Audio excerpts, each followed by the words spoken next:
ओवैसी साहब, लेकिन आप जो बात अभी कर रहे हैं यूपी को लेकर के, हैदराबाद में पिछले कुछ दिनों से, खासतौर से पिछले 2-3 महीने से पुलिस के पास लगातार केसेस आए हैं। वहाँ एक अपने आप एक आर्मी बन गई है और वो दो मजहब के लड़के लड़की अलग अलग अगर घूमते हैं तो उनको सड़कों पर पकड़ते हैं, उनके साथ मारपीट शुरू करते हैं।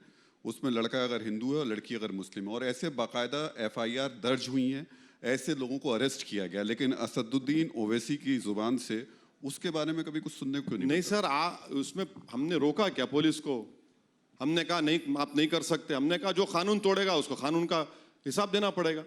हम तो रोके नहीं है किसी को, ना हमने कभी कहा इस बात को।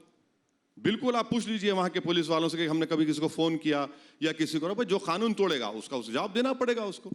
यही बात तो यूपी में भी लागू होती है। अगर कोई कानून तोड़ रहा है, पुलिस उसके खिलाफ कार्रवाई कर रही है। अरे तो आप कहेंगे लखीमपुर खीरी में कानून तोड़ा इसलिए 8 को उड़ा दिए हैं? मैं तो सुनिए, अब सुनिए, आपने 4 को उड़ा दिया।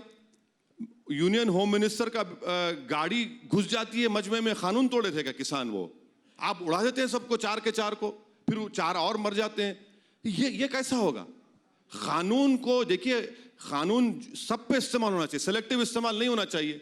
क्या यूनियन मिनिस्टर के बेटे के ऊपर UAPA लगेगा? नहीं लगेगा। क्या NSA लगेगा? नहीं लगेगा। क्या सेडेशन लगेगा? नहीं लगेगा।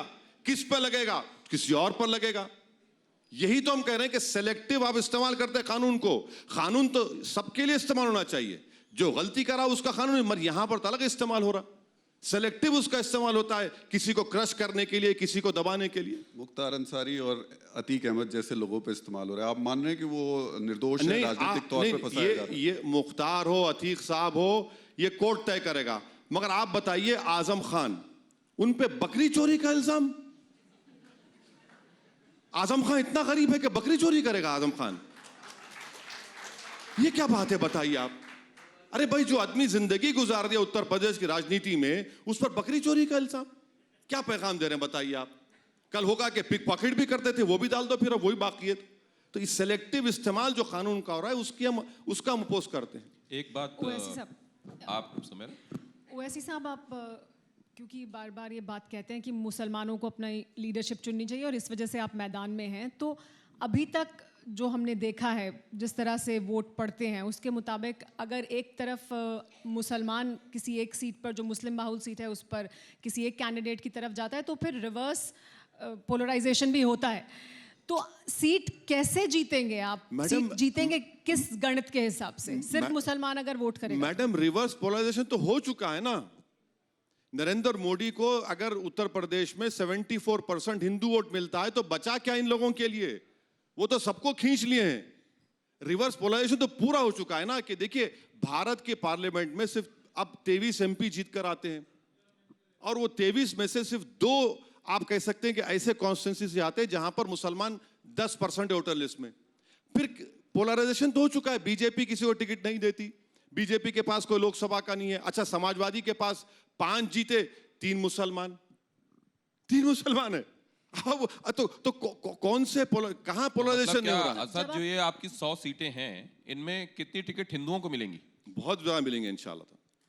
कितनी? कोई नंबर बताइए ना। 100 का नंबर है, उसमें कितनी मिलेंगी? नहीं, ये पार्टी की स्ट्रेटेजी और पॉलिसी तो हम बैठ के तय करेंगे ना, जो आपको बताएंगे। अभी से क्यों बताएंगे? तो इसी वजह से तो मैं ये जानना चाह रही थी, 18 से 20% अगर वोटर है मुसलमान, तो उसके आधार पर आप सीट कैसे जीतेंगे? नहीं, हमारे किसके साथ मिलकर जीतेंगे? हमारे साथ ओम प्रकाश राजभर साहब हैं और कई दूसरे पार्टीज हैं।